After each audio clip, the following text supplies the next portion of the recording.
Oke, untuk pertemuan kali ini Ibu akan menjelaskan kembali mengenai tentang cara mengatasi masalah ekonomi. Kalau yang periode sebelumnya adalah masalah-masalah ekonomi baik itu klasik maupun modern. Nah, cara mengatasi masalah ekonomi ini harus sangat penting sekali agar masalah-masalah yang terjadi baik itu dari segi produksi, konsumen atau konsumsi maupun distribusi dan distributor itu tidak akan mempengaruhi dan memberikan masalah yang sangat signifikan. Cara mengatasi masalah ekonomi yang pertama adalah menentukan pilihan yang tepat. Nah, untuk mengatasi kelangkaan, setiap orang harus menentukan pilihan yang tepat dan paling menguntungkan. Contohnya, apabila pendapatan kita hanya sedikit, maka kita pasti akan berusaha untuk mencukupi pembelian sepatu dengan cara memilih harga yang sangat murah, berkualitas, namun jangan memilih yang melebihi dari pendapatan kita.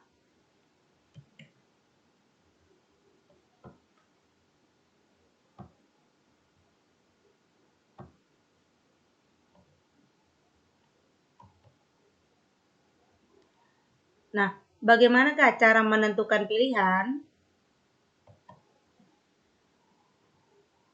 Dengan cara adalah memanfaatkan biaya peluang. Sekarang, biaya peluang itu apa? Biaya peluang adalah segala sesuatu yang dikorbankan untuk mendapat sesuatu. Biaya peluang dapat menjadi dasar pilihan. Jadi, bagi kalian yang memang nanti tamat SMA, ada keinginan untuk bekerja dan diberikan sebuah 3 pilihan ataupun lebih, maka di antara yang tidak kalian ambil itulah namanya biaya peluang.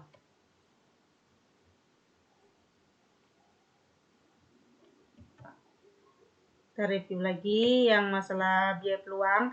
Contoh biaya peluang ini adalah, contohnya, misal Ani tamat SMA, dia ditawari atau diberikan pilihan 3, yaitu yang pertama kerja di PT dengan gaji 3 juta, kemudian bekerja sebagai pelayan restoran dengan gaji 2 juta, ataukah dia bekerja di di minimarket dengan gaji 2.500.000. Ani memilih adalah yang gaji 3 juta. Nah, di sini biaya peluang adalah, tadi kan ada 2 yang tidak dipilih oleh Ani, yaitu pelayan restoran dan minimarket dengan gaji 2 juta dan 2.500.000. Jadi, biaya peluang ini adalah carilah angka atau nominal yang nilainya itu lebih besar di antara duanya. Nah, di antara duanya pastinya adalah angka 2.500.000 yang tidak dipilih oleh si Ani. Nah, kemudian kita harus bisa membuat skala prioritas dan pengelolaan keuangan. Apakah itu skala prioritas? Skala prioritas adalah kebutuhan yang lebih penting harus didahulukan pemenuhannya daripada kebutuhan lainnya.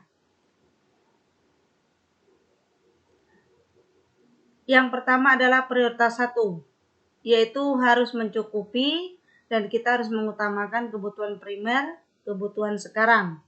Kemudian prioritas kedua, yaitu kebutuhan yang menengah, yaitu kebutuhan sekunder dan kebutuhan masa depan.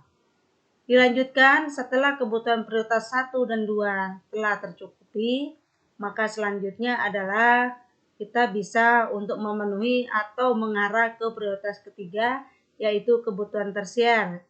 Contoh, untuk kebutuhan primer dan sekarang, kita sudah memiliki tempat tinggal, pakaian yang layak, makan yang cukup, maka seseorang akan mengarah ke prioritas kedua, yaitu kebutuhan sekunder, contohnya membeli handphone yang masih harganya standar, kemudian membeli sepeda yang masih juga dengan harga standar, atau mungkin dia menabung walaupun 200 atau 300 setiap bulan.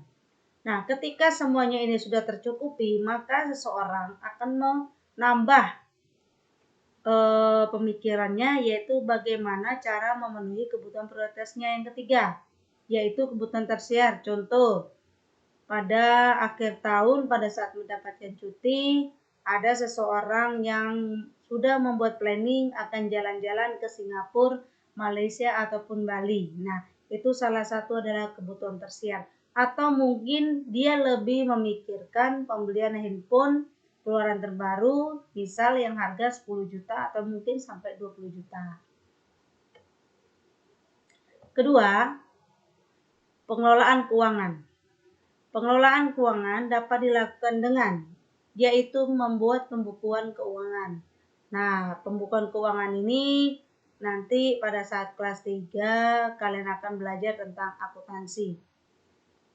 Kemudian yang kedua, memonitor dan mengevaluasi secara berkala. Artinya, dari tiap bulan yang telah kalian catat pembukuan tersebut, manakah yang lebih penting, silakan kalian buat skala prioritasnya. Apakah memang perlu membeli istilahnya itu baju yang harganya mahal dengan pendapatan kalian yang sangat tidak terlalu banyak, ataukah yang lain. Kemudian ketiga, membiasakan diri menabung.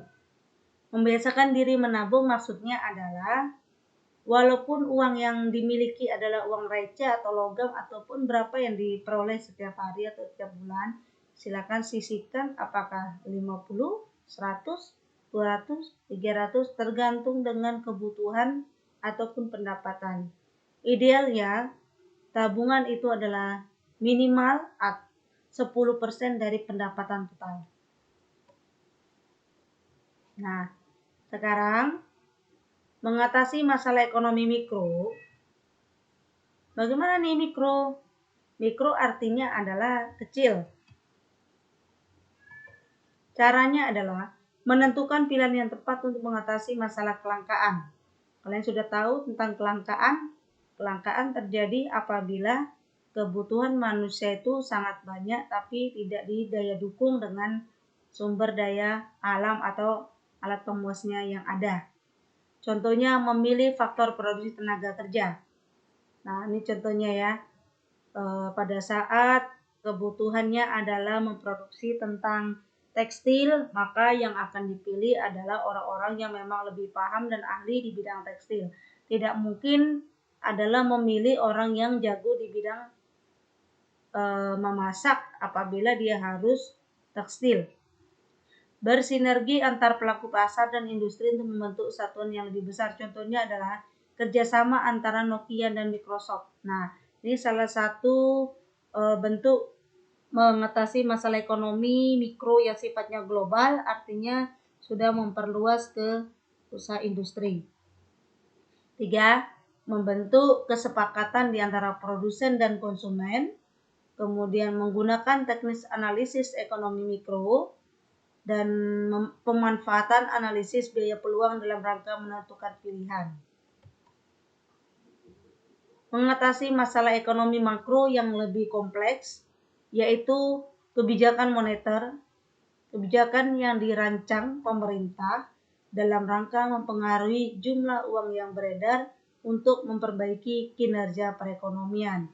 Nah, langkah yang dapat dilakukan adalah menurunkan tingkat suku bunga bank. Kebijakan fiskal.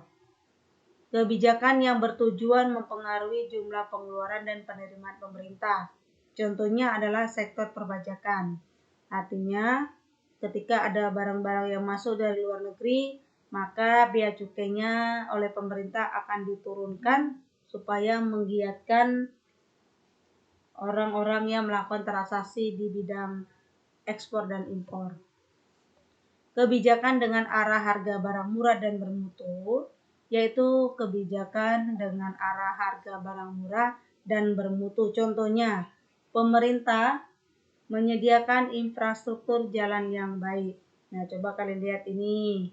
Nah, ini salah satu adalah bentuk yang dilakukan oleh pemerintah agar infrastruktur jalan itu bagus sehingga mempermudah dan memperlancar transportasi barang.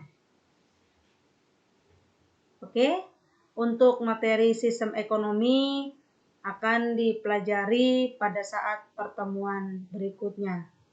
Cukup sekian dan terima kasih.